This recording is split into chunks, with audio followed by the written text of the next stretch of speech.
Hey, welcome back, ladies and gentlemen, to our Let's Play of Planescape Torment. And in the previous episode you have seen, we were talking to these guys here, Dumb and Dumber, I like to call them, Aethelgrin and Tegarin.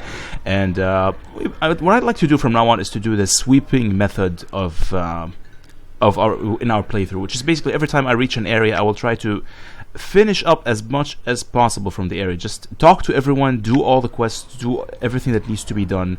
You know, the sweeping method. It's a very MMO kind of situation, and I have been playing Guild Wars 2 lately.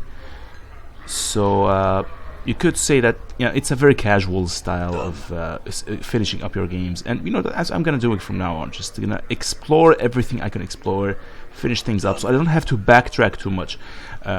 Unfortunately, in many of the old school games, backtracking is very much a mainstay of the game itself, and they try to make it non-boring as much as possible. But nevertheless, we're gonna try and sweep. For example, this guy here I haven't talked to in the previous episode, so I'm gonna try and talk to him now. Just finish him off. He's very irrelevant. He doesn't give you anything. It doesn't do anything in particular. You will not gain much experience from him. I suppose if you were trying to go towards a chaos type of character, a chaotic character, this guy might actually have something to say to you. But since we are gonna try to be playing lawful this time around, he's gonna be irrelevant. We might. I don't want to spoil it to you for you right now. We will meet him eventually, but just gonna examine him for a little bit. You see a short, rotund man with a perplexed expression on his face. From the lines on his loose skin, it looks like it's not too uncommon. He carries a flagon of ale that looks like it's in the process of being emptied rapidly. In between swallows, he speaks in a gentle voice, so quiet that you can barely hear his words. Hello, traveler. My name... Actually, I should make that a little bit quieter. Hello, traveler. My name is Ilquix. Can I be of some assistance to you? So, apparently he's a very small, short man, but he is rapidly emptying his flagon, so there's something suspicious about the guy. Anyway, what do you want to know, my friend? Who exactly are you? I am but a humble man with a slight flowery poetical bent and a tendency towards the supernatural. I regret that I have none of my supplies here, or I should be most eager to teach you of the ways of power, perhaps sometime later. Okay, I definitely want to know about ways of power, whatever the hell that means. What can you tell me about the place? This place, the Smoldering Corpse Tavern, a fine establishment with a fine owner. Barkis is a true gentleman and ambitious to increase his standing to boot. These, I feel, are the most useful qualities one can possess. Oh, I misclicked there. Alright. Go back to asking you some questions. What can you tell me of the patrons? He has a lot to say. Apparently, you can see here, he's just describing the same old description we got from Barkis. Come to think of it, they both have the same character model. It's quite interesting there. Look at that, these guys are standing right next to each other. They could be brothers for all we know. The patrons of this tavern are many and varied. I have spoken with most and find them delightful, with the exception of those creatures of law. He gestures towards the pair of Abishai, Dumb and Dumber, that we talked to previously. They taint the air with their presence, lending an unwholesome stench to an otherwise pleasant environment. I recommend speaking to Barkis. I understand he requires some aid with a trifling matter. Why despise the creatures of law? So now we have an opportunity to align ourselves with law. We want to be a lawful good character. So I'm going to try to disagree with this guy. I want to try to make sure I stand opposed to him. A fine question, my friend. My upbringing has been on the chaotic side of the Great Ring. So apparently he's a chaotic kind of character. He's maybe chaotic good, chaotic neutral. We never know. He might even be chaotic evil. We can't tell as far as at the moment. So, you may speak to Kandrian Ilborn and Misnover, okay, of the plains. He fancies himself a great planewalker. We already talked to Kandrian Ilborn. In fact, he helped us with a quest previously with Ingress, and we got the Ingress teeth for that. We gave it to Boards. To return from my digression, I have lived my many years with chaos and find it pleasantly agreeable. To me, the taint of law is, as in those creatures there, is reprehensible and tyrannical. If I'm to be crushed underfoot, I'd rather it be by an individual than a machine that knows nothing of emotion. I kind of agree with what he's saying. I'm very much on the libertarian side myself, but I'm going to try to play a lawful character this time around, so let's check. Let's see. I'm going to be truthful and I say I disagree. Yeah, I think that's the most lawful thing imaginable. Ilquix smiles toothily, his fat cheeks barely moving. To each his own, I say. Do you have some more questions? Alright, he took that very well, actually. I just asked him about the Burning Man, which is Ignis, of course. That That is the last unfortunate who chose to exercise his individual will without the strength to back up his desires. Again, he's a very individualistic kind of person, this guy. He has he justifies all people's actions based on individualistic imperative, or desires. His name is Ignis, and he was a pyromaniac. He burned and burned, and didn't burn the right people, and wound up channeling more raw power than he could control. Now, well, you can see that what became of him. If you wish to learn more of him, perhaps that poor creature Drusilla. I'm not sure if we have talked to Drusilla yet or not. I think she's his lover or something. We probably talked to her before. I'm trying to find a way to make this Mokai pay for her drinks. I don't really want to get rid of her because she is a treasure trove of gold. And you can see here, we have tripled our... Actually, we have achieved more than 10 times our original gold amount. Just by exploiting her bug, and I'm going to show it to you just now. You could always poison her friend. A dose of that was always effective in bringing her solution to nearly any conflict. Of course, I'm joking. Yeah, he's not joking. He's actually being quite serious. He's just plainly suggesting to me that I can poison Mokai and just get rid of her completely. Alright, we have nothing to do with this guy anymore. We could talk to these mercy killers. Frankly, I don't really like these guys. They kind of piss me off. I'm gone. Let's check them out. Just because we are trying to do a sweeping of the entire smoldering corpse bar, right? An armored behemoth. This man is huge. He also seems to have a very keen eye. It misses nothing that transpires around him. It also seems that he has no interest in speaking to you. Hello? Well, the man stares at you as if you were some form of bug. He stares at you, blinking slowly. Okay, that's they said stares twice there. He turns his head, then dismissing you without speaking a word. Okay, I don't want to be too aggressive with the guy. Just gonna go with hello. Whoa, we have a chance. We actually have a chance to attack him right away, and he could probably wipe the floor with me right now. He has in full armor, and he has a huge axe. Now, once I become a very powerful mage, eventually, I could pretty much kill everyone in this tavern without any trouble whatsoever, with little effort. Just 1 or 2 spells, I could probably kill everyone. But we're not gonna do that right now. I just don't want to be that kind of guy. I want to be lawful, right? We're gonna respect these gentlemen. Now, this one in particular is not very cooperative. Maybe this one will be. You see a lad who barely looks a day over 18. His face seems to betray some tension. Help you, Cutter? Who are you? I'm Caleb. I'm a mercy killer. I'm here with Tarner and Ilsidon to catch my first criminal. Now, I assume these are his 2 companions there. Alright, so from what I gather, I think he's a new recruit to the mercy killer faction. We could read about this in the journal, I suppose. The mercy killers, they're supposed to be the law enforcement of some kind, where there's the harmonium, but these guys are slightly different. I will explain the difference shortly. What can you tell me about the mercy killers? Well, thankfully he is gonna explain that for me. Well, I have to get used to saying that now. Believe that justice is the most important thing in existence. I believe that without its justice there is no meaning, and without meaning we might as well just go off and kill ourselves. Okay, I don't want to kill myself, so I decide justice is the meaning. Seriously, that is their actual motto. That is their actual declaration of allegiance or something. If you want to know more, you ought to ask one of these other 2 or find one of our recruiters. They'll talk your ear off. Now, as far as I know, you cannot join their faction, so that we will never be able to actually find recruiters for this faction. We're just gonna have to talk to these guys and figure things out. Just try to fill up our journal or something. Speaking of journals, I'm looking for a journal. Okay, he's still looking around suspiciously. Well, seeing as I'm a new mercy killer, I'm supposed to bring a criminal to justice to show I can handle the field work. I decided I want to catch a killer. So we asked around and got told he was going to be here. Still haven't seen him though. I'm a little nervous, to tell the truth. If you'll excuse me, I really ought to get looking at the faces here again. He cranes his neck around. Alright, just answer a few questions for me and then I'll let you go. Farad. Can't say I have heard of him. Is he a criminal? Maybe we'll pick him up later. My thanks for the tip-off. Okay, I just need to find him, not get him killed, you moron. Anyways, who are your friends here? They're the people who are here to make sure I don't follow up this assignment. Alright. What can you tell me about this place? It really has nothing important to say. We're just gonna ignore him. Too much reading there. What are you doing? Oh yeah, we already explained that. Alright, so I think he is the new recruit. So we're gonna... I assume that this one is gonna be the smart one among them.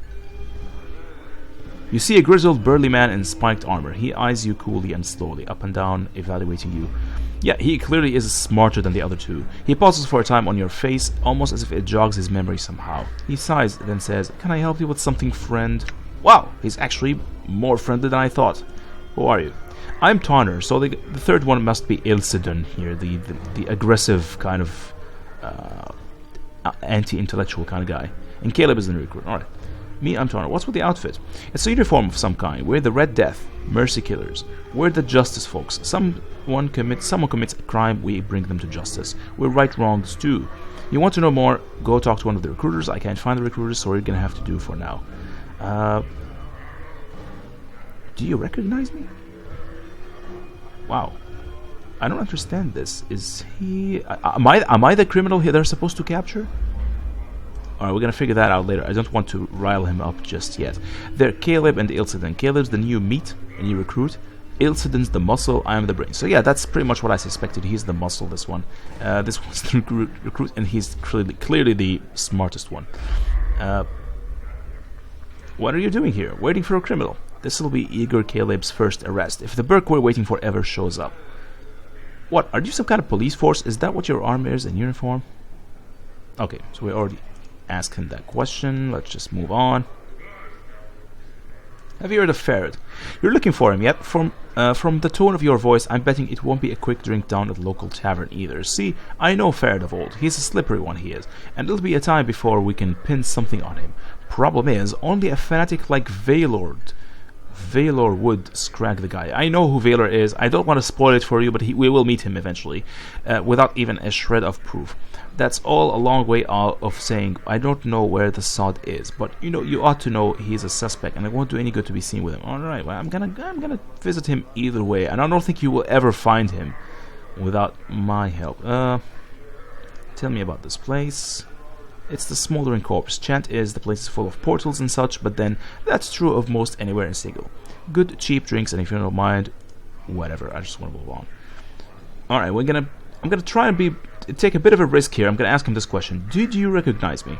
I thought I did, but those pictures are centuries out of date, and the suspect would be dead by now. He mentioned pictures. Who the hell took pictures? I wasn't aware there were cameras in Planescape. Maybe it was a drawing or some kind. He could have said a portrait. Of course, these are the planes, and stranger things have happened. Still, if you're the feller I'm thinking of, it looks like you've served your sentence by means of pain. I think he's referring to my scars, the fact that my body is full of scars, and I am clearly the most tormented person he has ever seen. So, I could ask him. There should have been a dialogue option asking, like, what was my previous incarnation like? Well, what was I like, as far as you know? Okay, so this is actually the same question I'm talking about. What can you tell me about this person you're talking about? It was a particularly brutal criminal, from what I understand. This was, of course, centuries ago. Immense strength, they said, and enough anger to tear the head from a barrier, which are one of the creatures you have seen, like the centaurs of this Planescape. Not a sod to be messing with. Word is, he got himself surrounded by a Red Death patrol, escaped through a portal, and hasn't been seen since. They have pictures of him. Take away some of the scars, and you might be related to him. Probably not him, though. Alright, I'm gonna leave these guys alone. I'm pretty sure that was me. Probably one of my previous chaotic incarnations.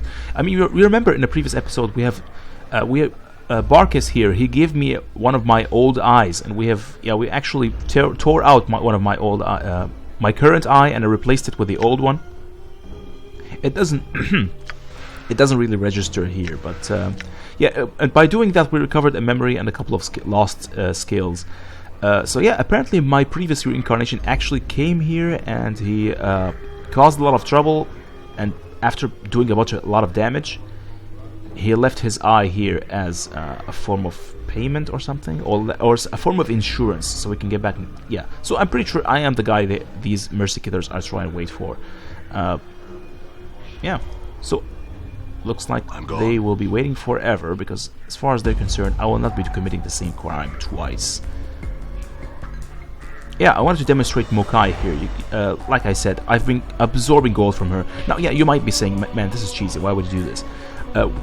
Well, it is still legit. I mean, I'm just exploiting a game bug, and as far as I know, it really doesn't affect the gameplay very much. It will just allow us to do things a little bit earlier, right? You're not really a dustman because you don't act like a dusty and rat offering contracts. In fact, you're taking money instead of giving it out for that corpse labor they do at the mortuary. She tries to justify herself, but I'm just gonna say, give me some money and I'll let you go. Yeah, she gave us a bunch of money. Say she gave us 50, I want more. Now, I did that a lot. I've been doing that quite a long time now. I'm just gonna do that one last time so I can get to 3,000 and I will be on my way. 50, I want more, and that's it. So hopefully, I'm kind of worried that what I just did with Mokai, getting all that money, will probably shift my alignment towards the chaotic side. Right now I am neutral good, and I did disagree with Ilquix over there, so I'm not sure if that's gonna... Alright. We might want to disagree with him again. Let's just lock that in, make sure we are on the good side of things. On the lawful good. Yeah. Why do you despise the creatures of law? Truth, I disagree. There we go. Alright, so. Done. Alright, we're gonna leave this place. Did we talk to Drusilla before? We didn't talk to her. Wow, we haven't actually talked to her. This is a woman with fading bruises on her face and arms, and the look of despairing longing in her sunken eyes. She might have been prettier once, but those days were long ago. She turns slowly to face you, life pours into her features, and the spark of sardonic light that dances in her eyes now makes you wonder if your eyes were deceiving you. She looks like she has some kind of magic going on with her. Anyways, welcome to the Splintering Corpse, scarred man. Who are you? I am Drusilla, and you must be clueless. Don't ask me how I know, that just shines on you. Clueless? Well, I am clueless. Let's be honest here. I'm looking for a journal. A journal? Oh yeah, I've kept an eye for all stray journals, just in case some scarred man walks into my favorite bar and starts asking about it. Do you ask that of everyone you meet? What a fascinating life. Cha. Yeah, she has a smart mouth on her. What can you tell me about this place? Here, this is the Smoldering Corpse. Though the person smoldering isn't dead yet, he's just keeping himself alive till someone comes along to help him out. Sods who like to see people in pain come here, fiends like it, folks who don't care much for being bothered come here too. The name alone keeps out most of the bergs. Who is he anyway? My journal. The despair you saw on her face before flits across it again like a black-winged shadow before she masters herself. Wow, that's an amazing description there. I wish I could write this well.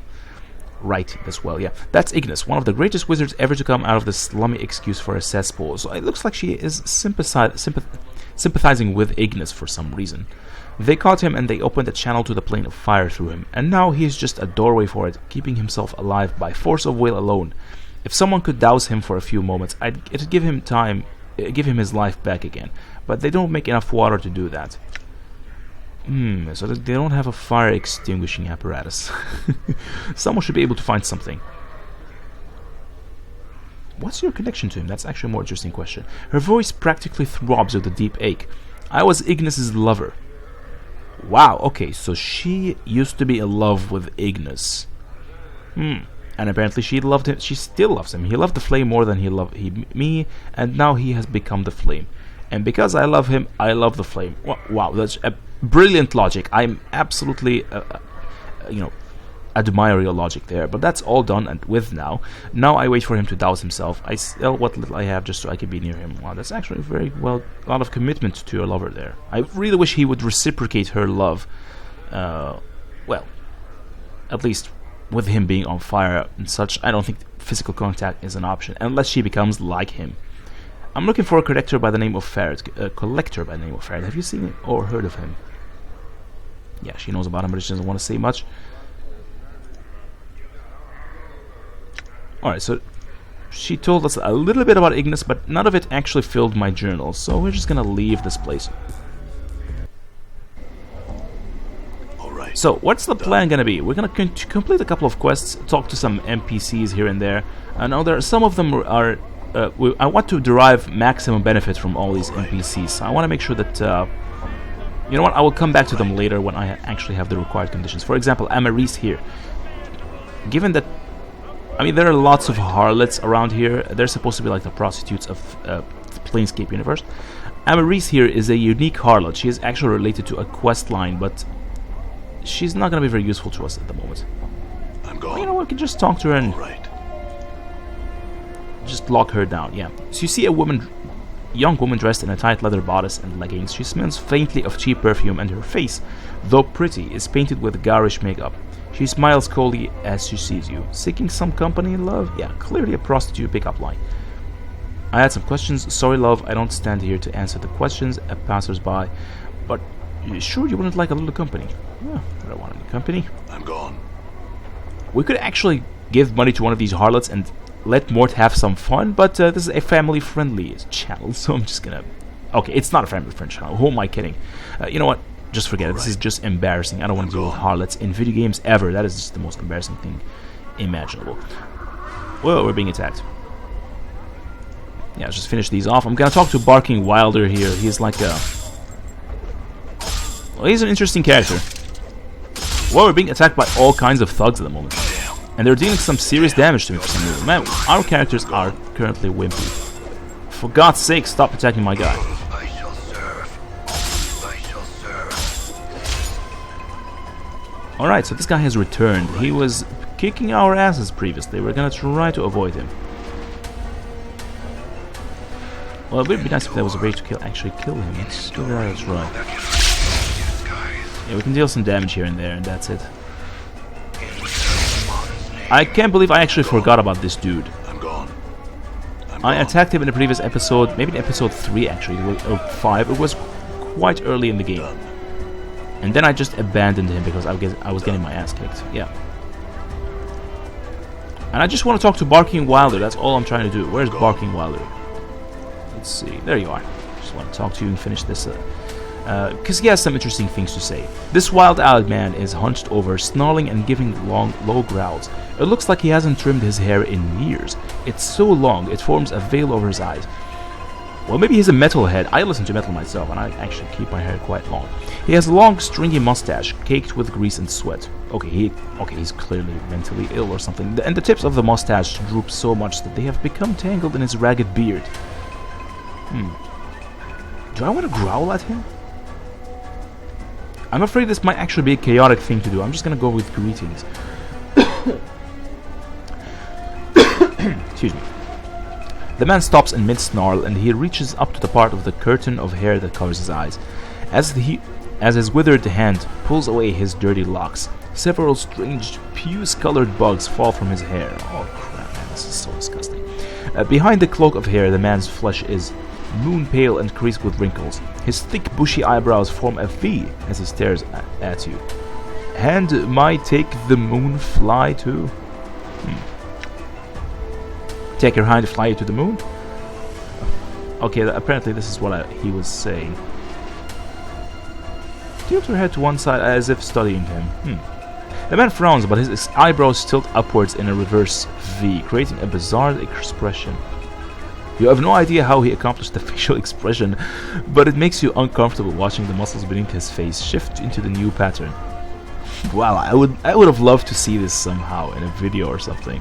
You can't tell whether he is angry, curious, both, or neither. Singed... Oh, I don't know what he's saying.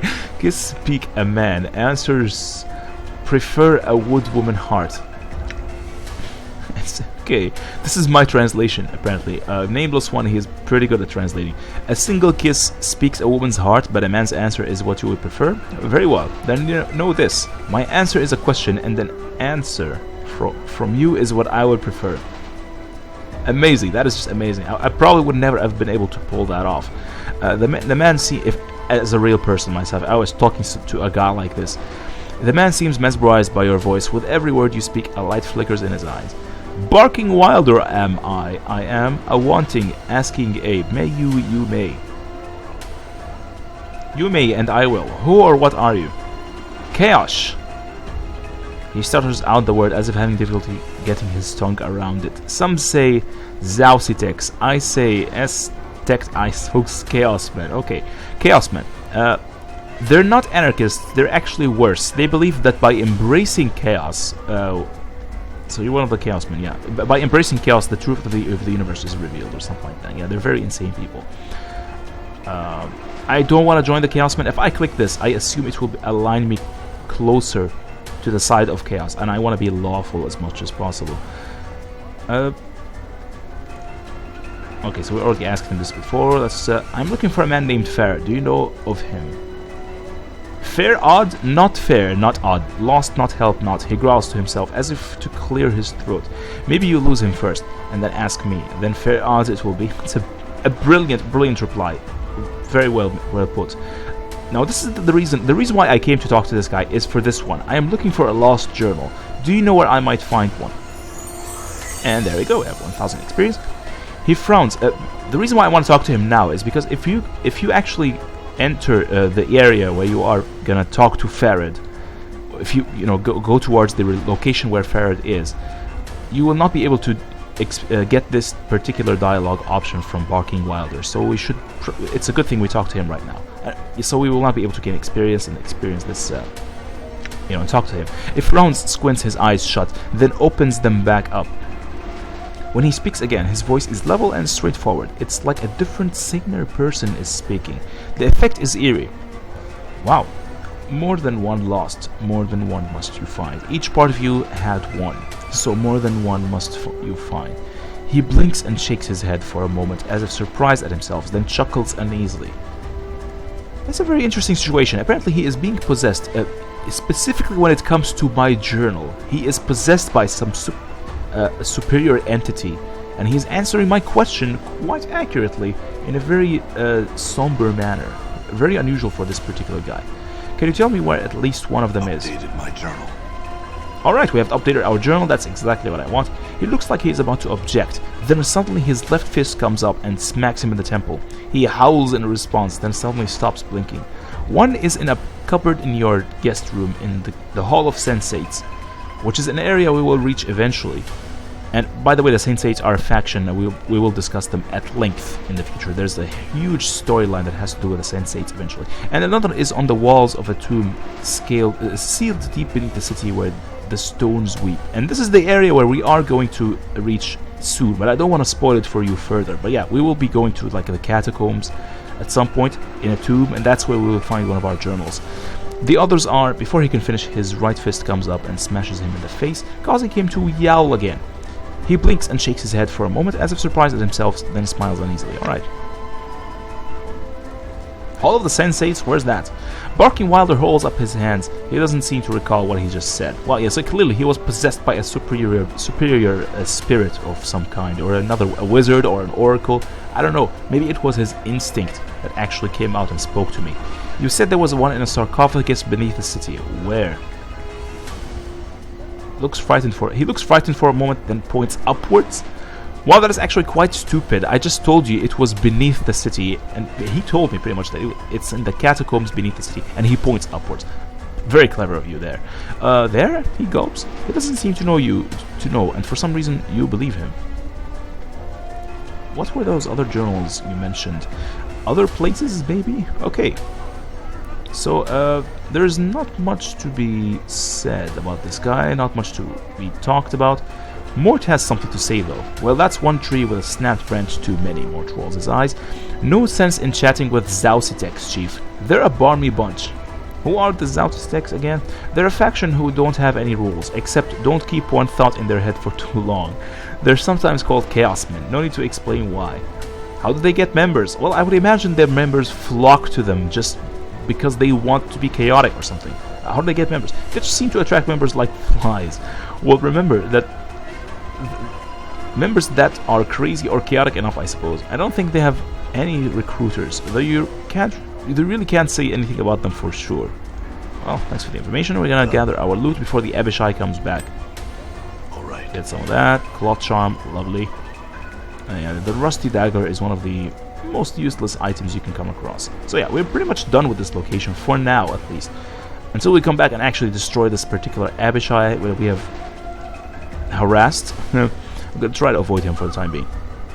Now there's another location here we want to visit eventually, Kuatara's warehouse, you can see here. And in fact, this has to do with one of our quests. Delivered the box to a Kuatara. I don't want to do this quest yet. I want to make sure that we have the... I want to make sure that Anna is with us. Where's the box anyway? Oh, there it is. The ornate box. I want to make sure that Anna is with us so that she will gain experience from this particular quest. Oh yeah, I can't believe I actually forgot about this. Mort has gained a level, apparently. Oh my god, that is just perfect. 10 hit points. Excellent. That is exactly what I want. I want Mort to have more hit points. And his fighting skills have improved. Lovely. He doesn't have a lot of hit points if you think about it. Just 36. That's not much. Anyways, Dakon is about to gain some experience and gain a level as a fighter eventually. Oh crap, we're getting attacked again. Guys, just seriously, just go away. Yeah, we're gonna cast a couple of spells here.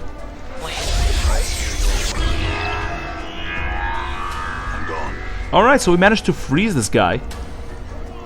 Somehow. With our orb. We're gonna cast another orb. That looks like a very cool spell. You can cast your later forces on me. Awesome. Oh crap, he came back. Oh boy. Alright. I'm gonna try to kill this idiot before the Abishai comes towards us. Oh, we're being followed. Alright. We're being followed.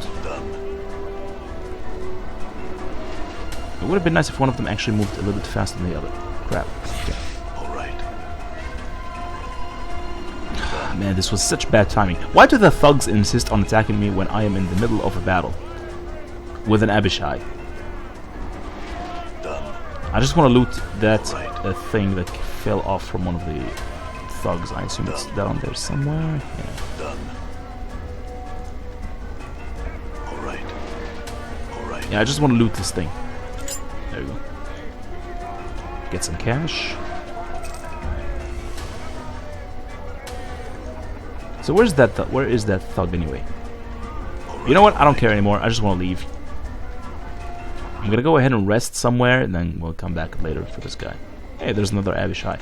So once we have more experience, and once Mort is able to actually deal damage with his teeth, yeah, we need to have enchantment +1 on his weapon. You know, we might actually be able to do it right now. No, we can't. At some point, as Mort levels up and gains experience, you can turn this weapon into a magical weapon. It really depends on Mort's level. I'm not sure how that works. I'm not familiar with the exact algorithm, but eventually you will have the dialogue option to ingress his teeth. You can command them to become a magical weapon. You can tell them, I want you to become a magical weapon, and at that point, Mort will be able to deal damage to Abishais and all these people, all these magical creatures. Done. There's Ashmantle here. I'm gonna ignore Ashmantle because if you become a thief and talk to him, I can actually gain a couple of skills. I'm not sure if it actually works if you are a mage, but I prefer to be safe rather than sorry. Oh, it didn't work. Oh my god, they keep attacking Dakon for some reason. Is it possible that the game realizes that Dakon currently has very low health? Iron Knolls. This broad-shouldered woman is shuffling about amongst the huge beams lying on the street. She kicks at the beams with iron shod boots. Every once in a while she bends down and wrenches a nail from one of the boards with her bare hands. She holds one up, appraising it, then drops into another sling bag. Okay. She's gathering nails from the boards here. She straightens up, hearing your approach. She's smiling politely, but from her stance and the way her hand rests close to the hilt of her weapon, you can tell she's ready for trouble. You notice one of her eyes has a milky film over it. That's close enough there, Cutter. What do you need from me? Yeah, she's a very defensive kind of character. What are you doing? What does it look like I'm doing? Collecting nails. She laughs gently, shaking her head. Why? I sent them to a man named Hamris in the lower ward. Maker of coffins he is. Again, we're gonna meet this guy eventually. Tell me more of Hamris. If we weren't gonna meet him, we would not have a dialogue option specifically dedicated to him. That's another hint. If you play RPG games a lot, you will pick up these hints as you go along. There's not much to say. He's a bit chatty. He'll rattle his bone box till you're balmy if you let him. But a fair bargainer. He needs the nails, I need the jink, and that's all as far as it goes. Jink, by the way, is copper. Currency. It's like a slang term for currency. Does anyone else here scavenge nails? No one was clever enough or had the will to do it before me, and I shoved off anyone who's tried to jump me claim since. She pats the long-bladed dagger hanging at her side lovingly. Your claim? Aye, that's what I call it. Honest labor's hard to come by in the hive, and I'm not about to let some sodden piker peel me of me work. I've sent more than one Berkling and Howling holding their guts in or off with the collectors if they were unlucky. Her dead eye gleams maliciously. The hive knows this spot is Iron Knolls. It does. Tell me how your eye was ruined. None of your business, Burke. Why? Would you like a matching wound for your collection? Okay, I'm not gonna try to agitate her anymore. Just leave her alone. Okay, she doesn't want to answer any questions about the city. Do you know a man named Farad? Again, nothing useful to say. She's pointing me at Ragpicker's Square. We already know about Ragpicker's Square. I'm looking for a journal. Nay, I have not. She pauses for a moment. You know what? That's a good idea. It is a journal. Maybe I should start one of my own. I assume she is talking in an Irish accent or a Scottish accent, I think. Yeah. Yes, it is. It's amazing how much one can forget. A journal can help you hold onto your memories.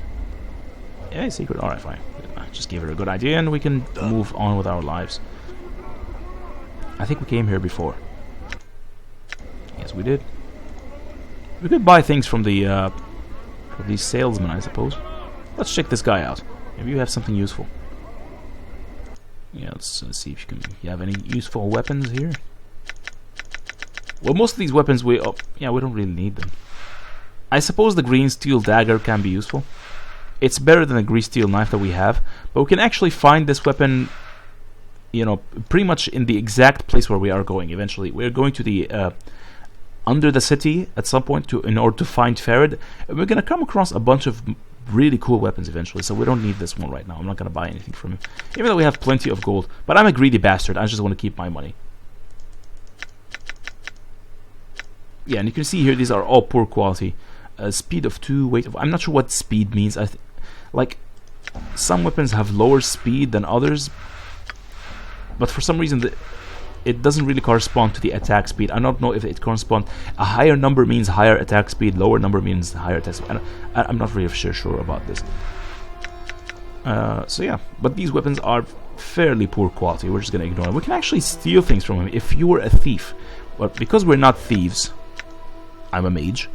We can become a thief eventually, and we can train ourselves. Once we have Anna, I think I will go ahead and train as a thief when that happens.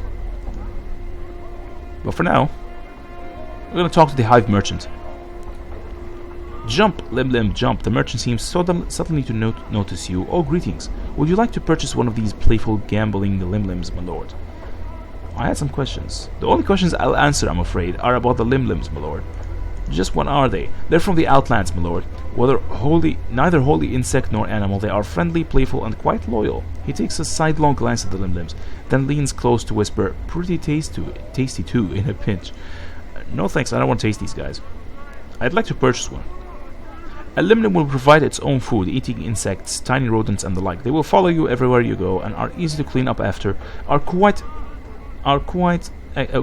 okay, exercise themselves with their constant flipping about, and best of all, they leap over 15 feet when prodded with hot coals. Okay, one will only cost you about 40 coppers, my lord. A mere pittance for such an entertaining pet or friend. Mort, what do you think? Why not, boss? It'll be fun to kick around when you're down, right? It'll be fun to kick around when we're down, right? Well, I can kick it vicariously through you, at least. I want to see that 50-foot hot coal jump, too. Wow, okay. It's a sadistic. How nice, my lord. Here you are. So now we have a Lim-Lim. This is your pet Lim-Lim. Lovely. We're gonna talk to it. And this is your pet Lim-Lim. Noticing it has your attention, it chirps up at you lovingly. Pio! I'm not sure what kind of sound. Is it like a Pokemon of some kind? Pio? Really? What kind of animal says Pio? Anyway, examine your Lim-Lim. Your Lim-Lim appears to be both insect and animal in origin. Its legs are oversized, but its arms are small, nearly vestigial, and a brightly speckled half-shell runs down its back. Okay, it sports twin pairs of insect-like wings, and has tiny black eyes in the mouth, and always appears to be smiling gleefully. Interesting. An animal that can smile. Pet your Lim-Lim. Pio, okay. We can have it run around. Now, apparently, my pet Lim-Lim will follow me, and it can actually attack... Come on, follow me. Alright. It can attack monsters. If you take it with you, it can attack monsters, and it will be attacked itself. Look at that. Look at him go. Such an adorable pet. Now, if you want to see its actual appearance, we're going to go to beasts. NPCs. Lim. There we go. So apparently they're creatures that can smile. I'm not, as far as I know, animals don't usually smile. Okay, forget it. I'm pretty sure somewhere out there on YouTube there's a video showing an animal that can smile. But whatever, I'm pretty sure that animals are not meant to be self-aware, as in they smile to express happiness or anything like that. These innocuous insects appear to be little more than giant fleas. However, they can be trained and seem loyal to their owners. How far that loyalty extends is worth investigating. Now, as far as I know, there is nothing particularly significant to the story that you can do with your Lim. I mean, there are certain things that can happen if you visit the Fortress of Regrets, which is a very late game area. If you visit that, or maybe he's taking me somewhere. I don't know where's he going. Done. What's he trying to do? Okay, I'm just gonna pick you up. For some reason, he decides to go here. I don't know what this place is. It's Planescape? Okay. I'm gonna put him down again. Let's see. It appears that he was taking me there, so we're gonna put him down. The Lim was apparently taking me towards this house. Whoa. Well, it doesn't do anything really. I don't want to talk to Braskin. I'm just gonna ignore him for now. This guy, he will be relevant to the box quest eventually. This box thing, yeah. So we're gonna deal with him later. Right now, what I want to do is I want to see if I can buy something from these merchants. I'm pretty sure there was a merchant down there who actually has some useful things to sell. Oh yeah, let's go in here. This area.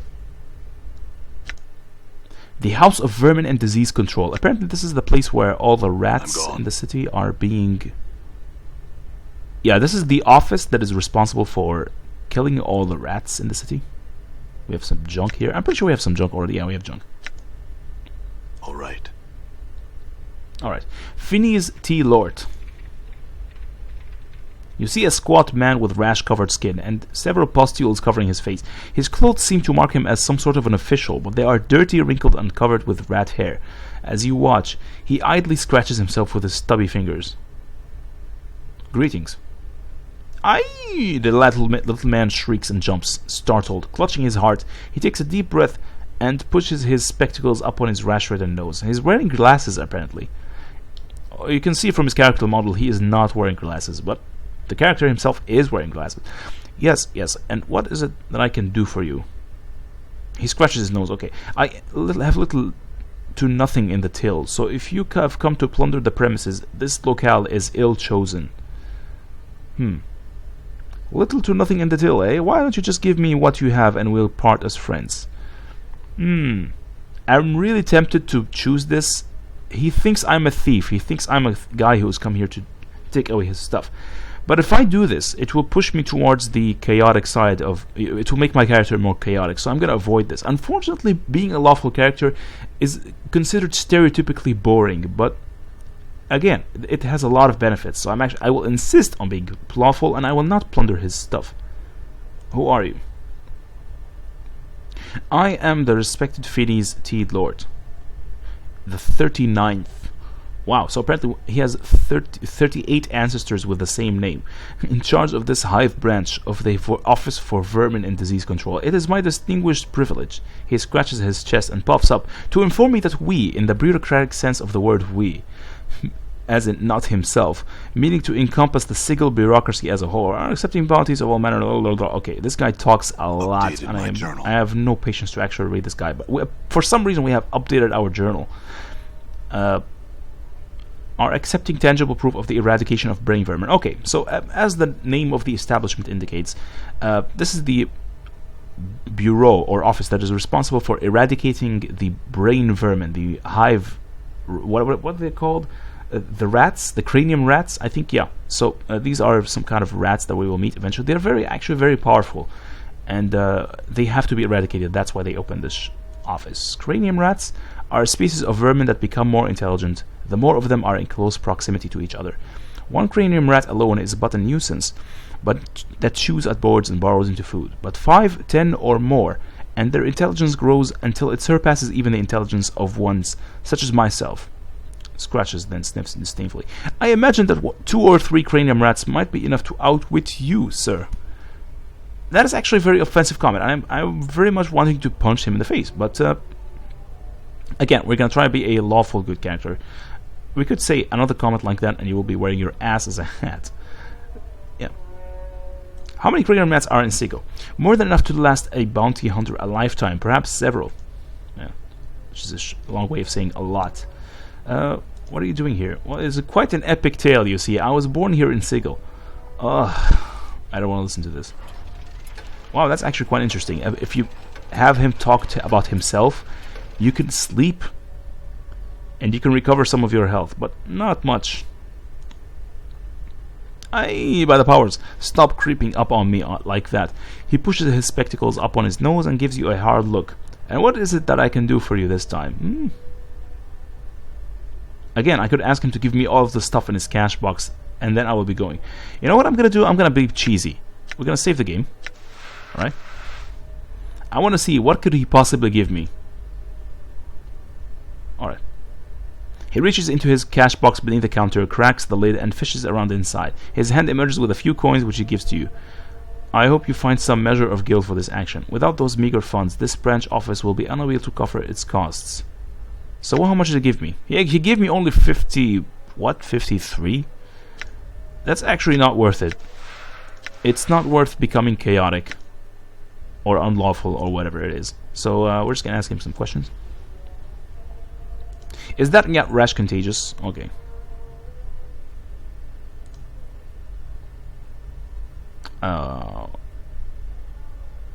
Farewell. Okay, so if we gather more rat tails, I think... yeah, these are rat tails. This board has a number of rat tails pinned to it. So if we gather rat tails, eventually he will give us a small quest, actually, and that would be interesting.